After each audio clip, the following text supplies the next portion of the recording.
Indulge me for a moment and imagine these scenarios. You recently suffered a bad injury and can no longer pursue the career path that you were on before. You're intrigued by the idea of something new, but overwhelmed by having to pivot so unexpectedly.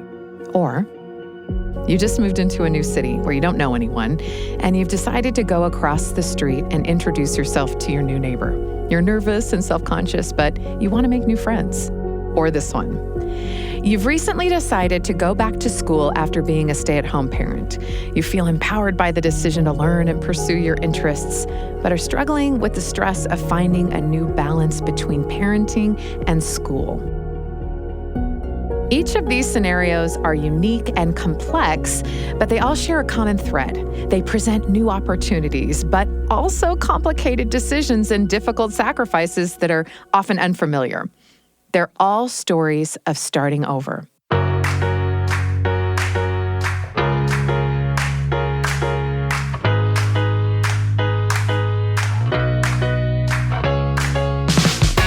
Welcome to The Lisa Show, where we take a good look at life.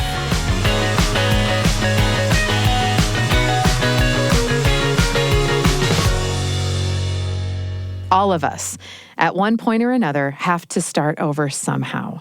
It may be moving to a new place, or losing a loved one, or recovering from addiction, or any of a million scenarios in which we have to go back to the drawing board and figure out what our life is going to look like going forward. And being in that position is often a complicated mixture of scary, exciting, intimidating, empowering, and lonely, often all at the same time. This season on The Lisa Show, we want to help everyone who is starting over, now or in the future, to feel a little less alone and a little more empowered and connected by what they're going through. Each episode, we'll be hearing one person's story of starting over. The good, the bad, and everything in between. And while we could never cover every type of starting over in one series, the stories that you'll hear are powerful examples of the power of vulnerability, the kind of vulnerability that helps us all feel a little more connected to each other and a little more capable of taking the next step, whatever that next step might be, knowing that although we may feel alone, we really aren't. We have found people who are not only telling their story of a new beginning, but they have empathy for you as you're listening and are anxious for you to know what they have learned and are generous in sharing it.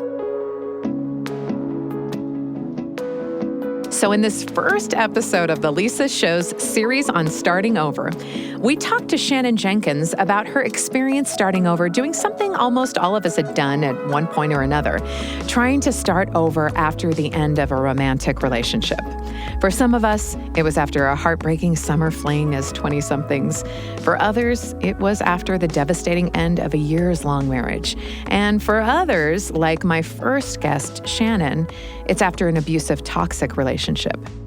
Right at the beginning, what struck me about Shannon's story, I quickly realized that starting over after a relationship doesn't mean starting to date.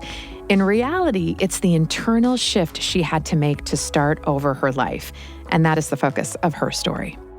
But let's back up and start at the beginning. Here's how Shannon describes her story.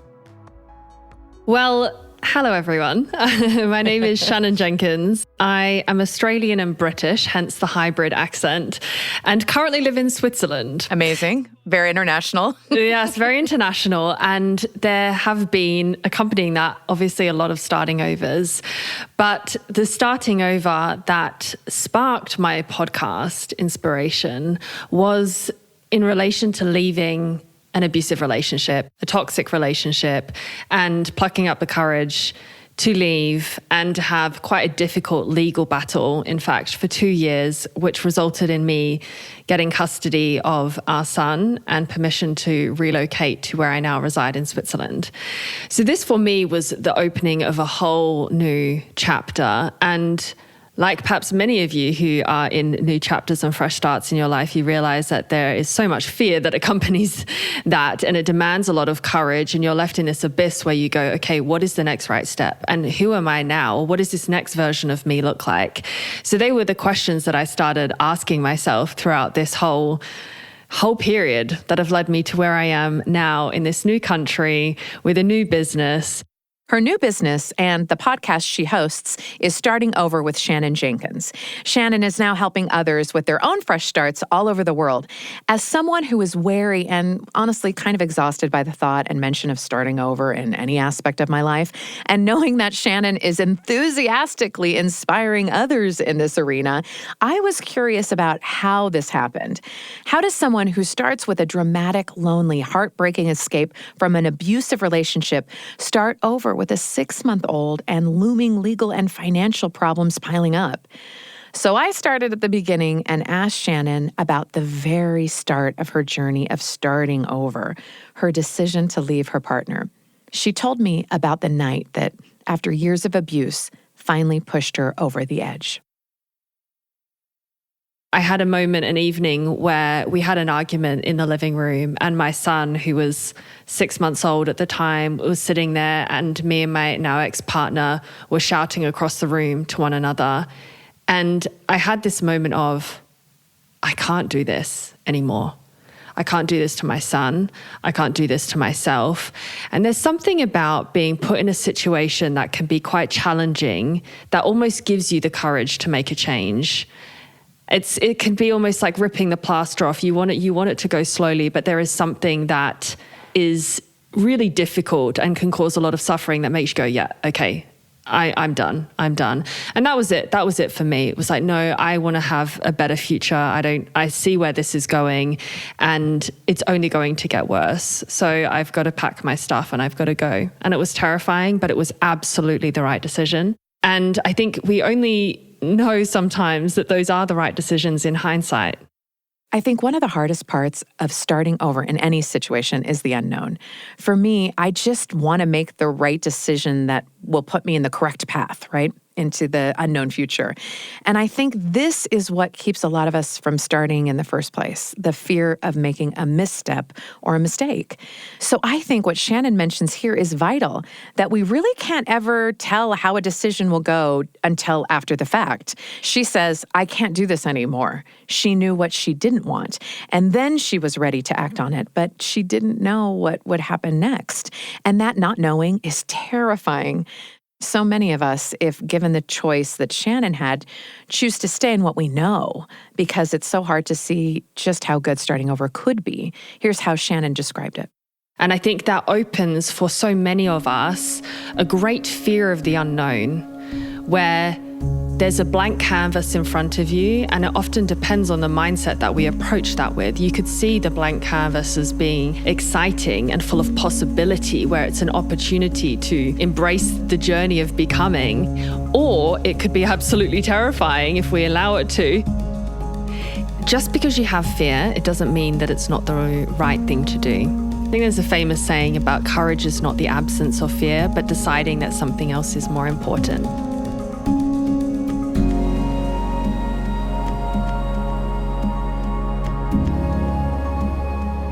I don't want to underestimate the fear of the unknown.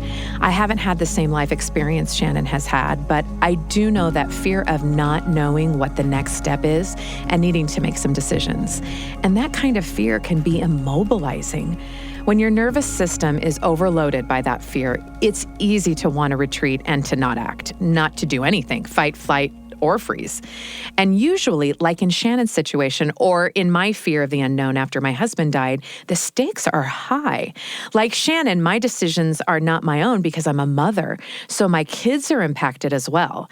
Raising the stakes on a decision made in fear doesn't feel like an exciting starting over when anything could happen because, anything could happen. When you're internally getting ready for a new life, in my case, without my partner and father of my children, you have to move forward with the fear and trust that someday it won't always feel this intense. For Shannon, while she was attempting to heal and figure out her new life, she was also stuck in a protracted legal battle over the end of her relationship. I asked her what living with that fear of starting over looked like.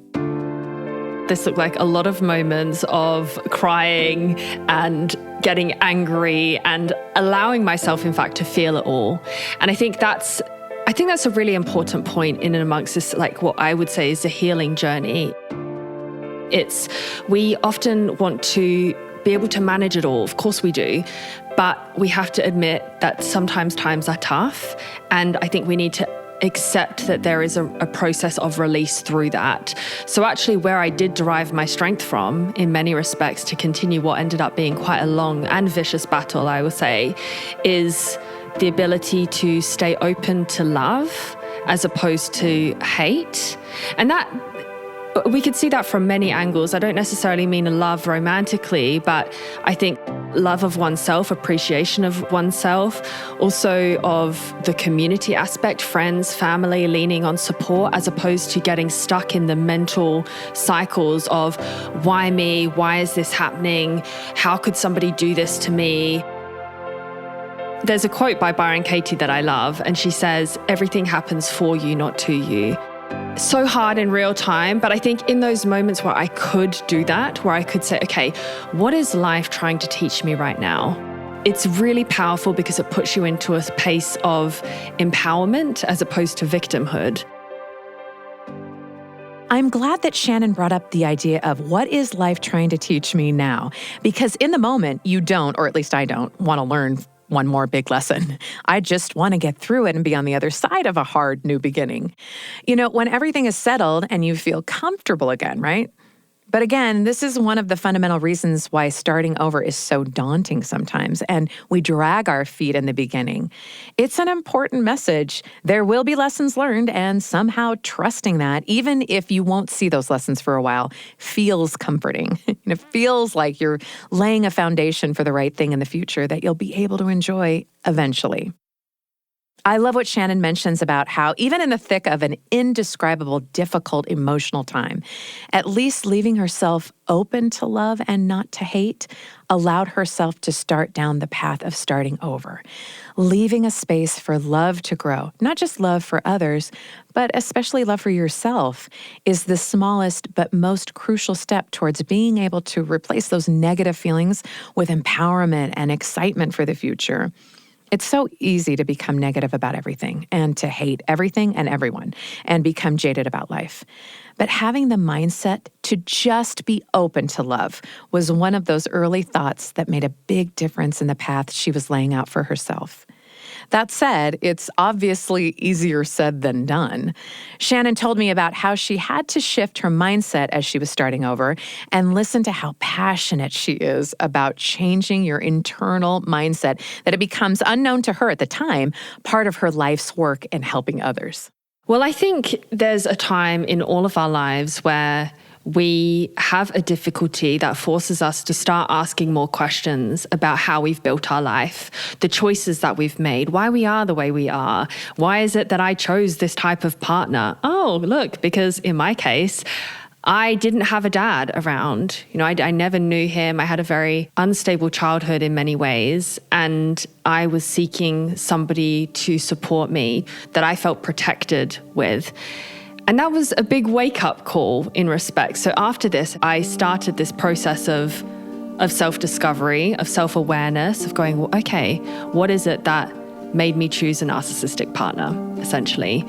And in many respects, it was quite confronting, but also beautiful because there's a liberation that comes with that, which is why I'm so passionate about this work, because I think it really is the ticket to inner freedom and change. We often want to change our external world, but actually the true change comes from the internal.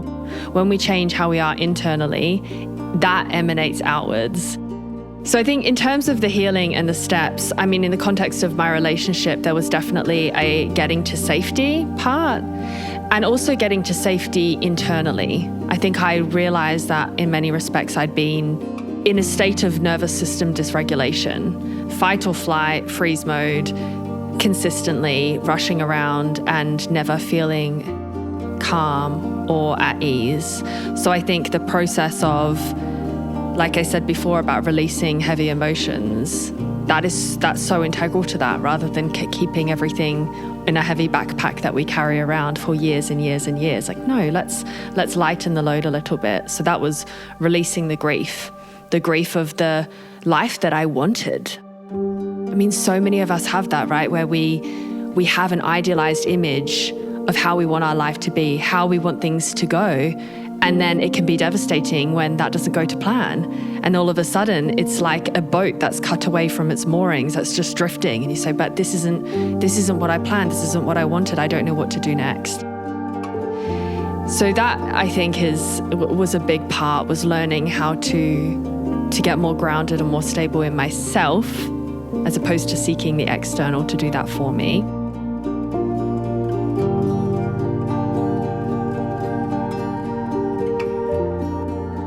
This idea of grieving the life that we thought we were going to have is something I'm all too familiar with. In fact, when she said it, I had a physical reaction. Again, our situations are very different, but in the Venn diagram of our experiences, grief over the good, wonderful life that we really wanted, but doesn't go to plan, is our big overlap.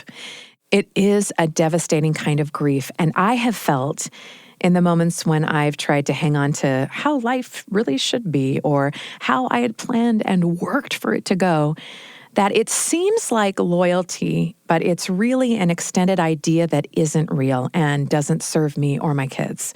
It's seductive because it's a fantasy, but I can see how loyalty to this idea could stop me from that internal mindset Shannon talks about allowing life to be something we haven't imagined, not planned.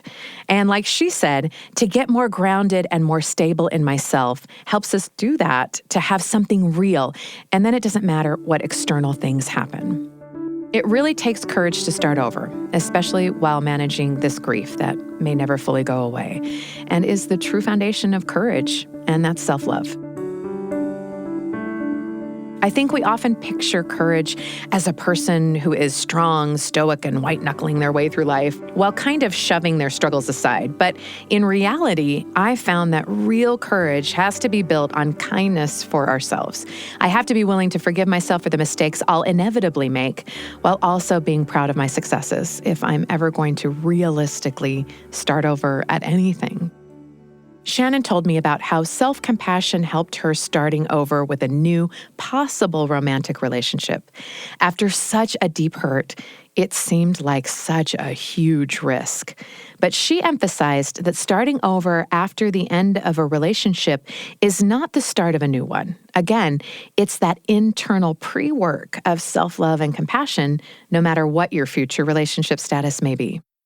I think there can be a temptation to fall into the force or the momentum that we can get from the excitement associated with a new start in many respects. And that drives us forward. And that feels like, okay, this is a new lease of life. And that's great. But I think when you then confront a new obstacle, if you don't have the gentleness, the positive self-talk, the kindness, the self-compassion, you will falter. So it's really building, I think, the foundations of love and self-care and support that then enable you to move forward in a healthy way. So this is the part of the interview where I feel called out. After my husband died, everyone told me, including people who know me the very best and whose opinion I value, that I needed to be kind and gentle with myself as I ventured out into the new world as a new person, and I don't know why, but it felt very trite to me. But I have learned to value that advice. At the very beginning, I thought, well, just give me something to do. I'd clean, organize, help my kids, work, go on a run, anything but stop and be kind and gentle with myself. I mean, what does it really mean? I remember being so frustrated by that. It didn't feel better if I took a bath or stretched or, I don't know, whatever. I thought it was indulgent. Until I realized that it meant cutting myself some slack, speaking kindly and generously to myself inside my head, and not worrying about what other people thought. It is the foundation of leaving yourself open to love, to really sit and listen to yourself and be still. For everyone, this will look different, but I want to emphasize what Shannon is saying here about why we have such high expectations on ourselves and why taking this advice is so hard, but such an important step when starting over. Here are her encouraging words for when being brave and self-compassionate feels too hard. I think when it comes to transformation, we often want something to be quick. Of course, it's a universal desire. It's why we always have our New Year's resolutions and then fall off the bandwagon a month later, typically speaking. But it's because we have such high expectations of ourselves and what we can do on the basis of our motivation and our willpower, when actually true change happens step by step, brick by brick, to the extent that you might not even notice it.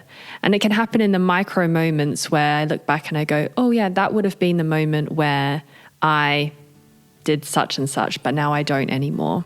And I think it's actually cultivating the time and space to pause and praise yourself for those little changes, because they do amount to something really significant over time.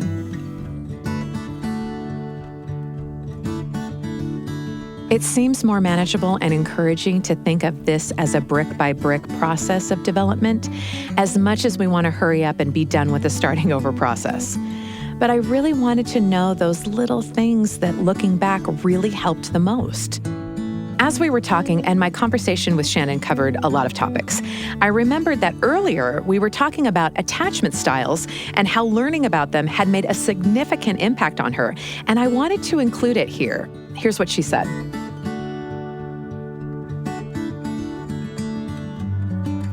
I think attachment styles, if anyone's unfamiliar with that, I really recommend going and looking at the work of Julie Manano. She's somebody that I work with who's brilliant in this space. And for me, like I said, terrible choice of partner that's prompted some questions. And I came across this idea of attachment. We largely have two categories, insecure and secure attachment, and then some subcategories within that. I won't go heavy on the theory, but what I did realize was that there was a big underlying fear of abandonment, which is very common in people who have an anxious attachment. And I, in ways, was protected from that with a narcissistic partner, because typically a narcissistic partner doesn't leave. They will stay attached to you. So in fact, I was on an unconscious level protecting myself from my own deepest fear, which was of being abandoned. There are little nuggets like this when I say about your healing journey where you go, oh, I get it. Okay, that's what it is. And it doesn't mean that change happens overnight, but it gives you a certain freedom through self-awareness and the understanding of going, oh, okay, I actually need to nurture myself first and protect the girl that is fearing being abandoned right now in order to make real change. So with the attachment in relation to starting over, if it's anyone who is starting over in terms of a new relationship, I'd really recommend doing a deep dive into this space and understanding where you fit in this category. What are the fears that are motivating you? Are you fearing rejection? Are you fearing abandonment? Are you fearing being isolated? Are you fearing not being good enough? And how is that impacting the choices that you make on a daily basis, and especially with the people that you choose to be in relationship with or not? This level of self-reflection is something that I think we could all use, looking for love or not. The better we understand ourselves, the better we can be intentional about the way we engage with other people and improve our relationships. But like Shannon said, it's a slow, gradual process that's made up of lots of small daily decisions to be kind to ourselves and to be brave. I asked Shannon how this process felt for her, including why feeling this is so hard. It was really, really hard and in many respects traumatic. But what it did do was show me the parts of myself that I needed to heal in order to step forward. And I think wherever we can, if we can use the difficulties that we have in our life to shine a light on the parts of ourselves that need our love, care, and attention, that's where the real transformation happens. Just to add on to that, there's a spiritual component for me too, which is around trusting the process and the unfolding of your life. There's a quote by Steve Jobs that I love, and he says, you can't connect the dots looking backwards. And you can't. Things might not make sense to you, but I know, because I've heard this story of so many different people, and everyone shares the same thing in a different way, and that is, I got something better. I understood at a later date why I needed that lesson. I understood it brought me something better. And I think I really want people to hold on to that sense of hope, especially when things do feel challenging, to know that one day it's all going to make sense. And you might even be glad that things didn't work out as you once hoped. I once wanted my relationship with my ex-partner to work out, and I felt really embarrassed, quite honestly, that I had to separate with a 6-month-old child. Like, what decisions had I made that led me there? I now live in the most beautiful place. I have the most delightful husband, a relationship that is nowhere near what I had before. And it just demanded that I, like I said, cross over that bridge and trust that it's going to work out. And I think when you're on the right path, you're in a river with a sort of certain flow, things will open for you. Stay open to opportunities, but there will be a certain flow in your life. You're being guided in a certain direction. I genuinely believe that. Shannon's resilience during her struggles wasn't about avoiding pain, because that would have prolonged the real work of starting over. Rather, it was about allowing herself to feel every emotion, the tears, the anger, the uncertainty, while leaving herself open to love and the inner work of self-love. In the midst of legal complexities and leaving an abusive relationship, Shannon decided that even though she didn't know exactly what was next, she knew what she didn't want. And I'm impressed that she found a new flow in life that had her learning about herself and others, attachment styles, fear, and what she wanted in life. It's so easy after a devastating loss of an intimate relationship to want to close yourself off to the world and even yourself. It is tempting. That's why the choice to stay open to love is such a bold statement to someone at the beginning of a new start. It is brave. And you may think starting over after a new relationship is finding new love, but the starting over is really the pre-work it takes to get to safety internally and the mindset change to make the choices in the life that you want. And like Shannon said, really building, I think, the foundations of love and self-care and support enable you to move forward in a healthy way.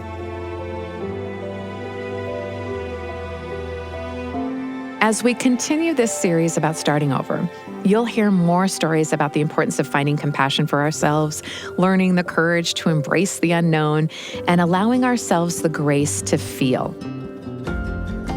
It's okay not to have all the answers or to feel overwhelmed.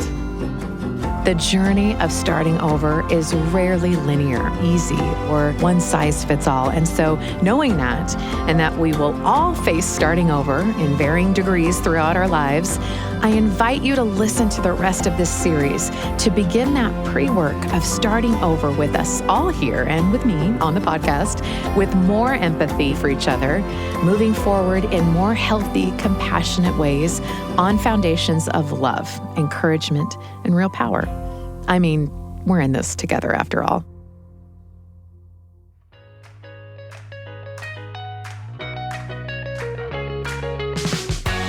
The Lisa Show is a production of BYU Radio. It's hosted by Lisa Valentine-Clark and produced by McKay Menden and Becca Hurley, with help from Avery Stoneley, Blake Morse, and Michael Combs. Music and post-production for this episode was done by Gracie Davis. And make sure you check out Lisa Show's Council of Moms series on YouTube, where Lisa sits down with a rotating cast of moms to answer questions submitted by listeners like you.